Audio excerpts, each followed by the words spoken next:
Hawkins. And of course, let me welcome you, Mr. Watkins and Mr. Hawkins, to the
Thank you and welcome to the show this morning.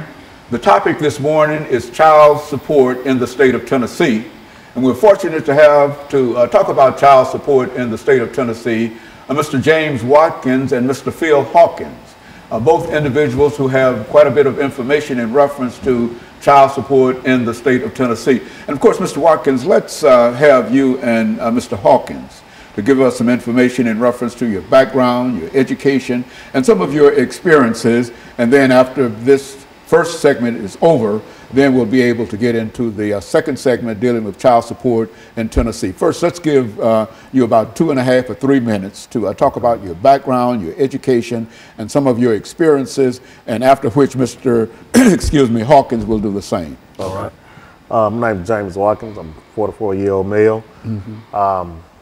My background is I'm the president of the Dads Against Destruction. It's a program we try to help dads change their lives around to making better choices and decisions where they're going in life.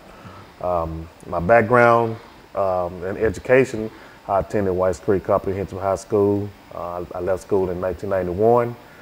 I left from there. I didn't graduate, but I did a few years later, wind up getting my GED. Then after I received my GED, I went on off to college in Flathead Valley Community College. That's in Montana, Kalispell, Montana. So that's my education. And then what I have to deal with child support is I've been dealing with child support for over 20 years.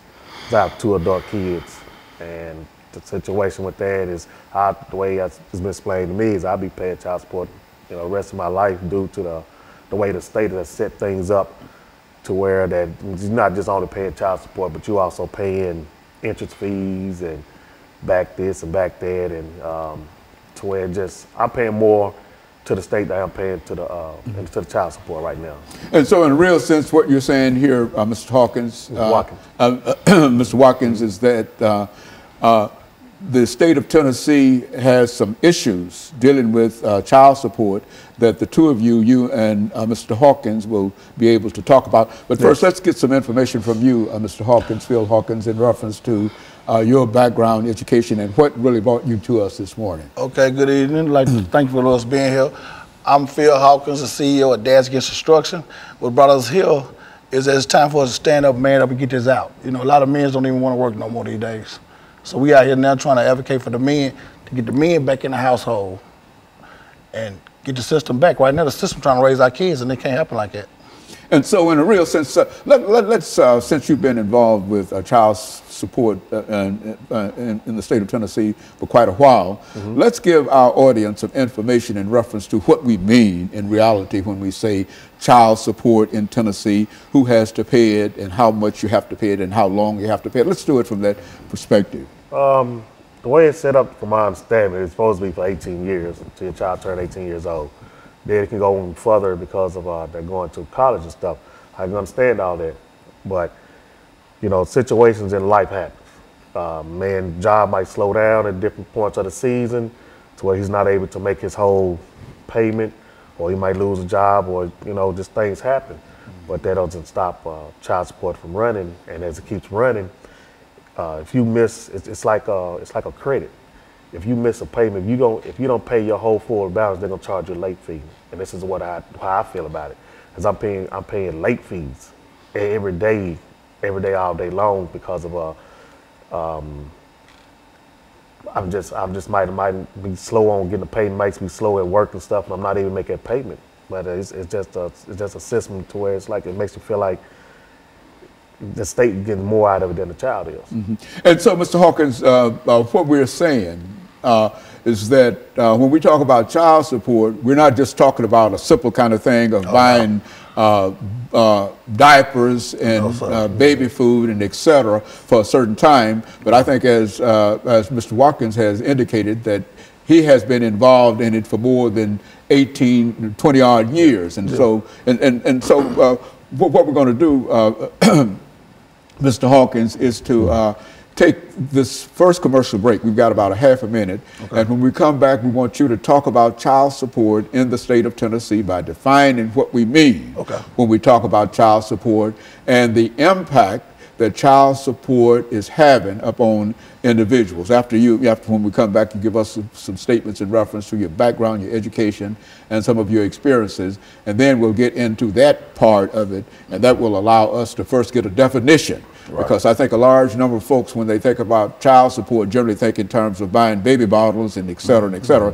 But it seems that we're talking about something that lasts 14, 15, 20 years. And I think that's a different situation. And so when we come back, I feel what we'll do is to allow you to start us off. And we'll be back with our audience following this very, very short commercial break.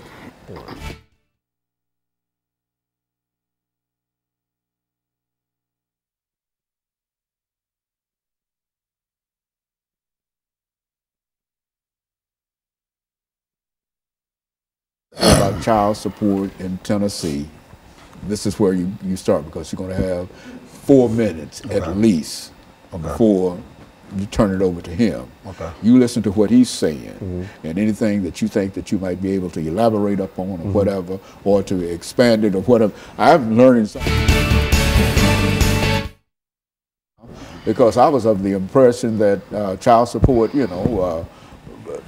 I know there might be some situations in reference to it, but I didn't know it was a lifelong kind of situation. A judge told me, he said, you'll be paying child support the rest of your life. One way or the other. Yeah. Is that program? What he told me. Program where the man can't win. Well, that's what, if y'all see some problems with the issue of child support and et cetera, we're not talking about something that we're trying to neglect children or whatever, and et cetera. But what we're trying to indicate is that it creates a problem for... A big problem. I'm out now trying to get a bill passed, a law passed, to give men 90 days. Okay. Okay, so anytime you're ready, though. Okay, so we're going to come back and...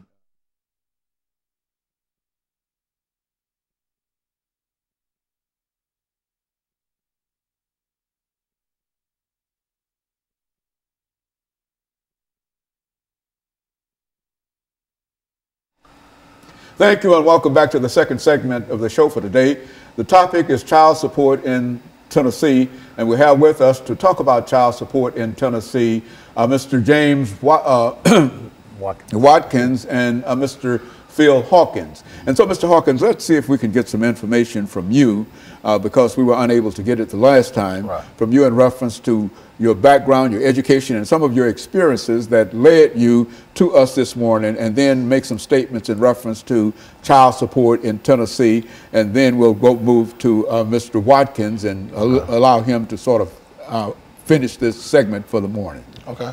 Well, I came out of Glen Cliff High School, like my buddy here, didn't graduate, went through the system to graduate, get GED, and just got, going through life changes, ups and downs. But we also been in the child support system, like he said, 20, 30 years, where we can't win, and it's time for us to take back our stand on it. We keep falling for everything. We got to stand for something.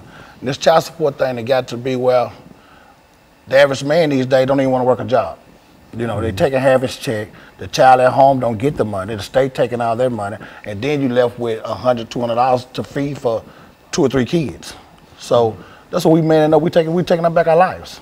We're addressing the issues now. It's time for us to you know, do what we need to do to get these fathers back home. Maybe we stop some of this gun violence, you know, because the father's not there, he can't raise his kids. But if you bring a father in, he can discipline his kids. The state can't do it by itself no more.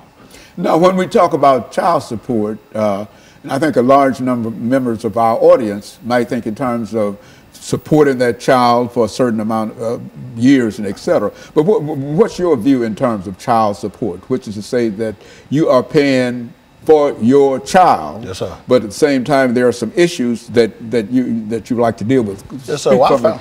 I found out just the other day, I'm advocating child support every day. I just found out the other day I was with my kid's parents, my kid's mother, 24 years. And I just found out the other day I'm $139,000 behind on child support payments. So how that system add up? I was with my kids every day of their life, all three of them. But I'm behind, I take care of my kids. You know, it's how the system is trying to portray us as not doing, but because we're not paying the system. But we keep paying the system, we can't feed the child. We got to have something for a man to live. And so are you still with your wife? No, sir. But you're still paying to support your children every day. And you feel that they're taking more money out of whatever salary you have. Yes, sir. And some of that money does not go to the child. None of the money go back. But the money, for the most part, goes to the state. Yes, sir. What do you think about that, Mr. Watkins? I mean, it is true, as you just asked me about going towards child. It's true. I've had the mother me called me and asked me, well, when is your job going to send the money? I said, what do you mean? It's coming out of my check. Mm-hmm. Well, they send it when they want to send it. And it causes conflict within the household. Mm-hmm. I've lost a house. I lost my family. I've lost cars. I've lost jobs and everything. I've lost my freedom over child support. And, you know, it took a real big toll on me mentally and emotionally because, you know, I desire to be home with my kids. My kids are my everything. And to take me out of my home because I fell behind on a bill, you know, that's like, come on, man, you're not just taking me out of home. What do you mean when you say to take you out of your home? How does that? When you take a person out of home, when you take a person's job from them, what is that man gonna do? He's gonna wind up trying to figure out a way to go out here and get some money. Right. Because if you love your kids, you're gonna revert to anything in the means necessary to get money to feed your kids or do what you can do. So yes, I've made some choices in life to where I started going towards the street life. Because of why? Because every time I turned around, I was getting harassed. I was getting harassed by the judges to the point to where they was like, well, this is the state law. So is this state law? Then okay, if I can't make this money, you taking all the money, my kids not getting paid, my lights getting cut off, this is happening. Well, I got to go out here and find another way to get this money because not only am I hearing from you all, but I'm also hearing it from her. You know, and when all that comes into play, it pushes a man outside that household to where he's looking to where, like, man, what am I gonna do? So when we sit up here, we look at these other young men out here on these streets and they trying to do different things. You know, when I talk, when the first thing come out of their mouth, man, I gotta feed my kids, man. And you know, it's like that's where that destruction come in. So me and PHawkins, we have been through it and we have fought through many things to try to maintain a fatherly relationship with our kids and everything, which we still do. Just because they took us out the home don't mean we still ain't in our kids' lives. But we still try to you know, educate the younger men, the future and everything to, hey, we're gonna try to get some help because I know where you've been, I know where you're going and stuff. So, Phil, when you think in terms of child support in Tennessee, what would you consider to be the most destructive thing that the state of Tennessee is doing in order to either help you or prevent you from really supporting your children? I mean, the first thing they're doing, they need to let the dads or father be a father. The state cannot raise or come in a household and raise kids. And that's what they're doing. They make sure the father's not there by leading the mother wrong. Make sure the father not there. So there you go. You got a son and daughter just being raised by the system. And we already know that's going to lead to a broken cycle. So we out here now trying to bring that cycle to fix the broken cycle. You know, to get this right, bring the fathers back in the home, take care of the kids, take care of their families. It's just a man-up process. You know, we need help with it. And so if the state is paying that household child support, the father cannot be in the household. Is that what we're saying? Yes, sir. That's right. And so, which means that I think, as you were indicating, Mr. Watkins, that sort of pushes you out into the street. Yeah, you see, in order for her to receive. A man is going to try to figure out some way to not only that you push that man outside that household, but he also got to go find a house to where he got to stay now. Right. So that's another bill. That's another situation where he got to, like, okay, he got to go and try to wind up in a shelter. You're going to wind up in a hotel. You're going to wind up in a friend's house. You bouncing around in different places, trying to live and trying to provide and stuff, it takes away your self